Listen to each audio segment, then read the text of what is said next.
Assalamualaikum warahmatullahi wabarakatuh. Nama saya Gina Rozuljana. Saya dari kelas 11 MIPA 2. Di sini saya akan menjelaskan tentang sejarah Daulah Mughal.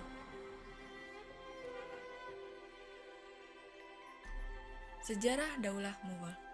Daulah Mughal dirintis oleh Jairuddin Muhammad Babur pada tahun 1526 sampai 1530 Masehi.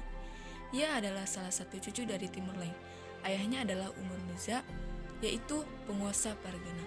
Kepemimpinan Babur sudah diwariskan oleh ayahnya pada saat Babur masih berusia 11 tahun. Ia punya ambisi kuat untuk menguasai Samarkand, yaitu kota terpenting di Asia Tengah pada saat itu. Dalam usaha pertamanya, ia mengalami kekalahan, tetapi karena mendapat amunisi tambahan dari Daulah Safawi, akhirnya Samarkand bisa dikuasai pada tahun 1494 Masehi. Setelah Samarkand, target berikutnya adalah Kabul atau ibu kota Afghanistan. Dan setelah Kabul berhasil ditaklukkan, Babur melanjutkan ekspansinya ke India. Target selanjutnya adalah Punjab dan akhirnya berhasil dikuasai pada tahun 1552 Masehi. Daulah Mughal telah memberi warna baru bagi peradaban orang-orang India yang sebelumnya identik dengan agama Hindu. Walaupun Babur, pendiri Mughal, bukanlah asli orang India, tapi dia adalah peletak peradaban Islam yang baru di India. Selanjutnya yaitu strategi dan kebijakan pemerintahan Daulah Mughal. Sebagai daulah yang besar, Daulah Mughal mampu membawa Islam di tengah daratan India yang didominasi oleh masyarakat Hindu. Mughal berjaya menguasai wilayah mayoritas berpenduduk Hindu, walaupun umat Islam adalah penduduk minoritas. Dalam kurun kurang lebih 3,5 abad, Daulah Mughal dipimpin oleh beberapa sultan, di antaranya yaitu yang pertama, Jairuddin Muhammad Babur. Jairuddin Muhammad Babur menjadi penguasa pertama sekaligus pendiri Daulah Mughal. Pada masa kepemimpinannya, seluruh kebijakan dikerahkan digunakan untuk membangun fondasi pemerintahan.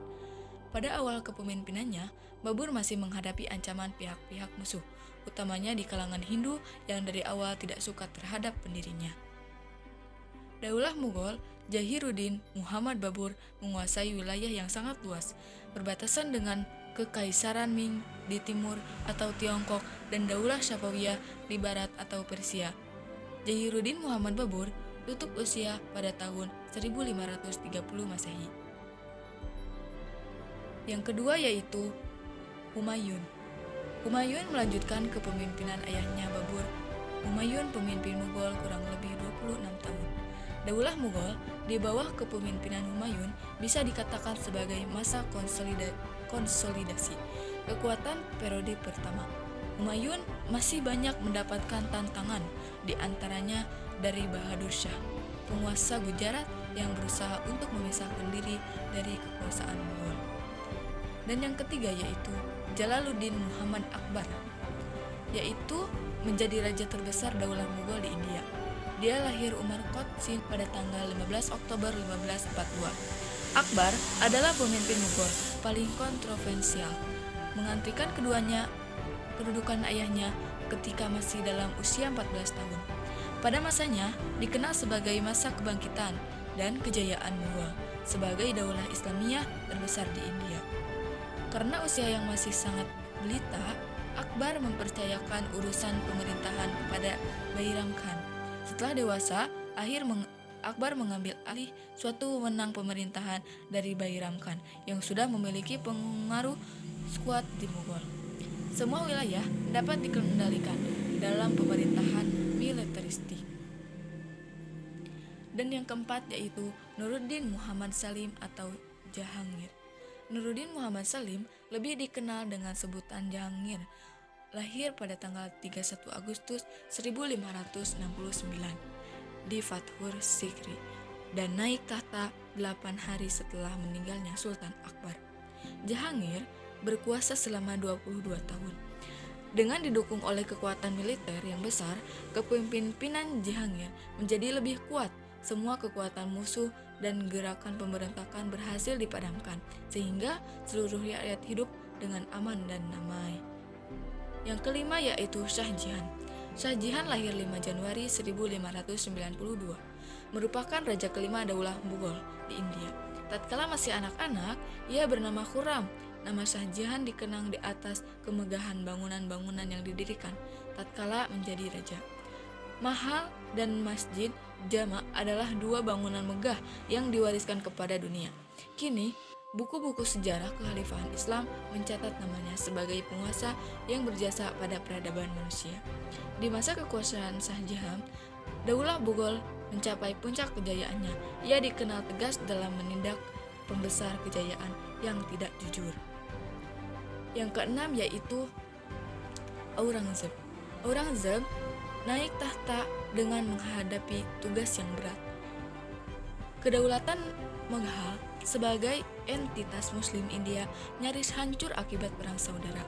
Maka pada masa pemerintahannya, pengembalian kedaulatan umat Islam pada periode ini merupakan masa konsolidasi kedua kerajaan Mughal sebagai sebuah kerajaan dan sebagai negeri Islam. Aurangzeb berupaya melakukan sentralisasi kekuatan, kekuasaan, dan pengendalikan lebih banyak urusan pemerintahan daripada pendahulunya. Pada masa pemerintahannya, Aurangzeb berhasil menaklukkan sebagai besar India Selatan, membuat Mughal mencapai wilayah terluasnya. Yang ketujuh yaitu Bahadur Shah. Para pengganti Aurangzeb merupakan penguasa yang lemah sehingga tidak mampu mengatasi kemerosotan politik dalam negeri. Para pemimpin sesudah Aurangzeb mengawali kemunduran dan kehancuran kerajaan Mughal. Bahadur Shah mengganti kedudukan Aurangzeb. 5 tahun kemudian, putra-putri Bahadur Shah berebut kekuasaan. Dan yang kedelapan yaitu Jehandar. Nama lengkapnya adalah Mirza Muizzuddin Muhammad Khan. Pada masa pemerintahannya, Shah Alam Daulah Mughal diserang oleh pasukan Afghanistan yang dipimpin oleh Ahmad Khan Durrani. Kekalahan Mughal dari serangan ini berakibat jatuhnya Mughal ke dalam kekuasaan Afghan. Dan yang terakhir yaitu Bahadur Shah II. Bahadur Shah menentang isi perjanjian yang telah disepakati oleh ayahnya. Hal ini menimbulkan konflik antara Bahadur Shah dengan pihak Inggris. Bahadur Shah, raja terakhir kerajaan Mughal, diusir dari istana pada tahun 1885 Masehi. Dengan demikian, berakhirlah kekuasaan kerajaan Islam Mughal di India. Selanjutnya, yaitu kemajuan peradaban Islam pada masa Daulah Mughal. Yang pertama, dalam bidang politik dan administrasi, yaitu Chundar, Gon, Chitor, Rantabar, Kalinjar, Gujarat, Surat, Bihar, Bengal, Kashmir, Orissa, Deccan, Gawilgrah, Narhala, Ahmadnagar, Asirgah, dan konsolidasi kekuatan. Yang kedua, bidang ekonomi. Kaum petani dilindungi hak pemilihan atas tanah dan hak mewariskannya, tetapi mereka juga terikat terhadapnya. Yang ketiga yaitu bidang agama. Konsep din ilahi, konsepsi itu merupakan upaya mempersatukan umat-umat beragama di India. Dan yang terakhir, bidang seni dan budaya, bidang ilmu pengetahuan tidak terlalu menonjol dibandingkan dengan daulah-daulah sebelumnya. Yang lebih maju justru bidang seni syair dan seni arsitektur. Dan selanjutnya yaitu kemunduran Daulah Mughal. Faktor internal yaitu tampilnya sejumlah penguasa lemah, terjadinya perebutan kekuasaan, dan lemahnya kontrol pemerintahan pusat. Sedangkan faktor eksternal terjadi pemberontakan di mana-mana seperti pemberontakan kaum Sikh di utara, gerakan separatis Hindu di India Tengah, kaum muslimin sendiri di timur, dan yang terberat adalah invasi Inggris melalui East India Company atau yang disebut EIC. Dominasi Inggris diduga sebagai faktor pendorong kehancuran Mughal. Demikian penjelasan sejarah Mughal. Mohon maaf apabila banyak kesalahan. Wabillahi taufiq wal hidayah. Wassalamualaikum warahmatullahi wabarakatuh.